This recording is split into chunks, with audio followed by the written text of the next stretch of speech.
The same way Saul entered into the house of Samuel for solution. That same way you have entered into the auditorium today. I demand everything that is asking you questions by the Spirit of God, let answer come now.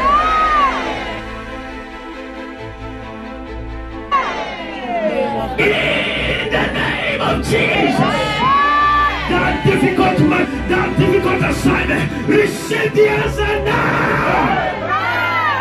And then he said, and then he turned into another man. So from now, I demand, let you turn to another man.